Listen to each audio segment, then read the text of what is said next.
Bienvenue mes chers amis, dans ce chapitre final. Tout au long de cette aventure, vous avez fait des choix.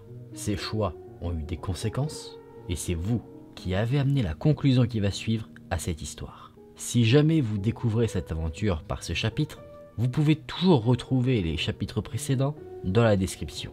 Mais attention, les choix ont déjà été faits. Vous ne pouvez plus rien changer au cours des événements.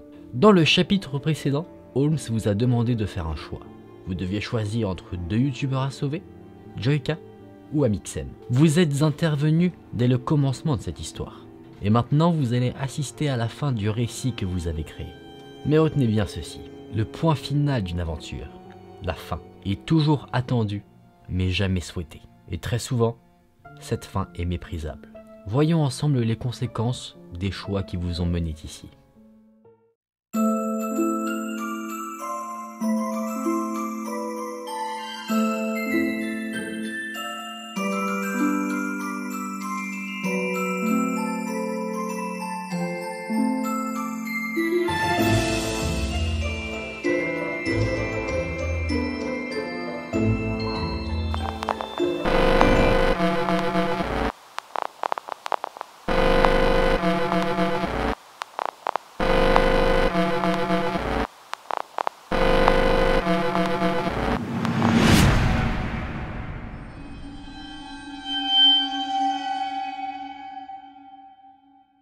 Joyka et Amixem se regardaient dans le blanc des yeux.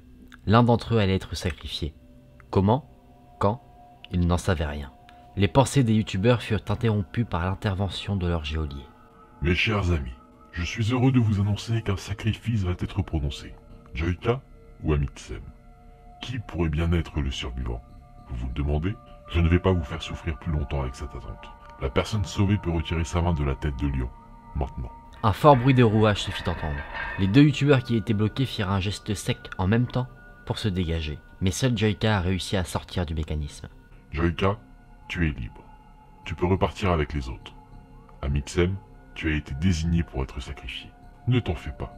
Ton départ sera des plus royales. Les autres, vous pouvez disposer. Passez par la trappe devant vous et quittez la pièce. N'oubliez pas votre récompense. Ce serait bête d'arriver à la sortie sans les clés pour ouvrir l'issue. La pièce commença à trembler. Deux des têtes de lion bougeaient. Une d'entre elles laissa apparaître un étroit tunnel. On ne voyait pas de l'autre côté, mais il semblait y avoir de la lumière. L'autre tête de lion, elle, laissa apparaître une vieille boîte. Squeezie et Sora s'en approchèrent. Ils l'ouvrirent, et à l'intérieur se trouvait une clé, similaire à celle qui avait été donnée au groupe de youtubeurs après la toute première énigme. Squeezie s'en saisit rapidement. Amixem, lui, était resté figé. Il regardait son bras, toujours bloqué dans la statue. Joyka posa sa main sur l'épaule de son ami. Amixem leva son regard vers lui. Joyka aperçut une larme couler. En un regard, Joyka comprit. Il sourit légèrement et dit « Je te le promets ». Maintenant partez, ou vous subirez le même sort que le condamné. Vous avez 30 secondes. Amixem cria « Allez-y, vite! Sauvez vos vies !» Le groupe de youtubeurs restants se précipita vers la trappe. Et les uns après les autres, ils s'y faufilèrent, non sans difficulté. Après être arrivés dans l'autre pièce, un bruit de frottement métallique se fit entendre derrière eux. Le passage qu'ils avaient emprunté était maintenant scellé. Amixem était désormais seul dans la pièce.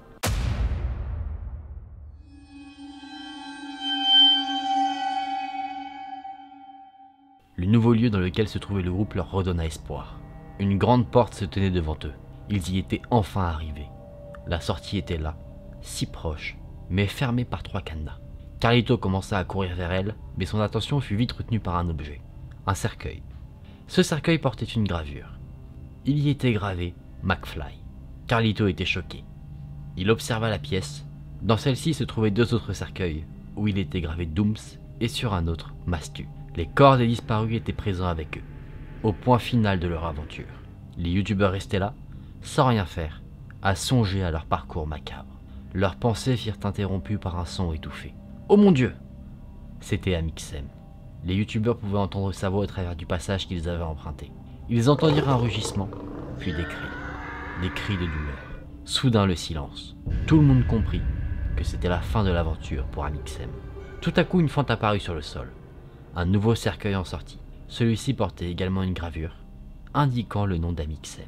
La pièce était devenue totalement silencieuse. Le groupe se tenait à côté d'une table, qui était dressée comme si quelqu'un allait dîner. Enfin, vous êtes tous présents. Vous avez réussi à vous frayer votre chemin jusqu'à la sortie. Félicitations. Certains sont dans un meilleur état que d'autres, et vous l'avez vu, votre liberté se tient juste devant vous. Il ne vous faut passer qu'une dernière épreuve pour reprendre le cours de vos vies. Vous allez subir l'énigme de l'inversion. Des destins ont été changés sans que vous ne puissiez faire quoi que ce soit. Et maintenant, vous avez le pouvoir de le changer à nouveau. Vous allez pouvoir offrir votre place avec un des youtubeurs sacrifiés. Vous avez peut-être des regrets, le regret de n'avoir jamais pu être maître de votre destin. C'est votre moment, le moment que je vous offre pour faire un choix. Réfléchissez bien, il n'est pas chose aisée de jouer avec la faucheuse. Pour sauver quelqu'un, c'est très simple. Vous devrez vous placer dans le cercueil portant le nom de la personne que vous avez choisi de sauver. Carlito, sans se poser la moindre question, fonce vers le cercueil de McFly. Il ouvre la porte et dit « À jamais mon frère ». Sans dire un mot de plus, il s'enferma à l'intérieur. Les autres ne furent pas surpris de son comportement.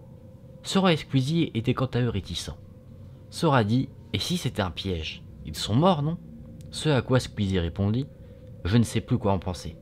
Mais je ne sais pas si jouer avec ça est vraiment la meilleure chose. » Joyka s'approcha du cercueil de Mastu. « On devrait essayer, non?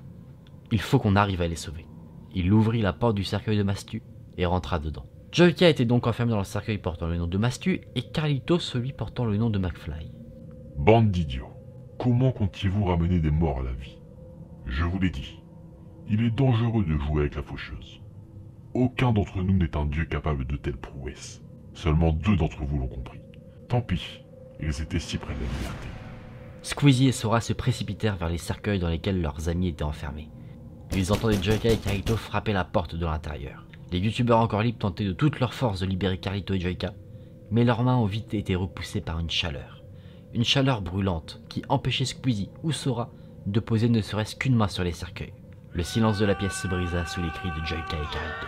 Squeezie et Sora observaient là, silencieusement, devant de nouvelles pertes.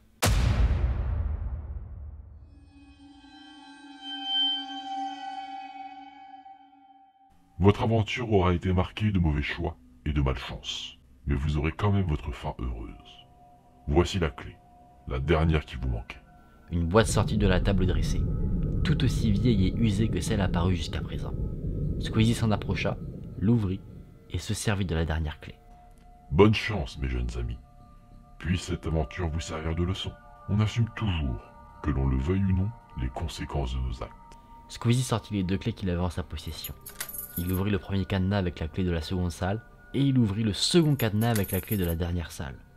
Il ne restait maintenant qu'un cadenas avant d'être libre. « Sora, passe-moi la dernière clé !» Sora tendit la clé à Squeezie. « Tiens mec, libère-nous de cet endroit maudit !» Squeezie souriait. Plus qu'un, juste 2 secondes. Le cadenas ne s'ouvrait pas. Squeezie essaya plusieurs fois, mais c'est comme si la clé n'était pas adaptée.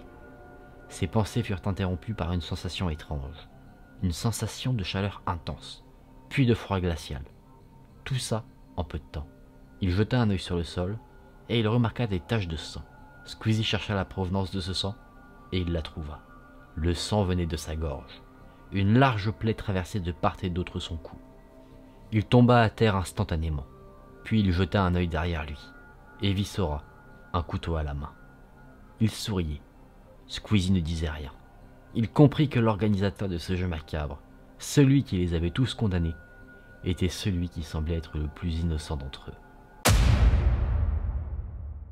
Voici donc le point final de cette histoire. Que pouvons-nous retenir de cette macabre épopée? Aviez-vous deviné que Holmes était le plus innocent de nos youtubeurs? Sora, dites-moi, comprenez-vous le cheminement de ce chapitre final? Avez-vous vu tous les indices au cours des chapitres précédents? Qui sait, peut-être auriez-vous pu anticiper cette trajectoire. Néanmoins, le livre se referme sur la victoire de Holmes. J'espère que ce récit vous aura tenu en haleine tout au long de son cheminement. Eh bien, peut-être qu'un jour, un autre Holmes fera son apparition. Laissez-moi vous dire une dernière chose avant de conclure cette histoire. Des choix vont se dresser devant vous au cours des événements de votre vie. Sachez que nous subissons les événements, mais c'est notre volonté qui en achève les conséquences. Choisissez toujours avec sagesse. Il semblerait que parfois, les conséquences de nos choix peuvent s'abattre beaucoup plus durement qu'on ne le pense.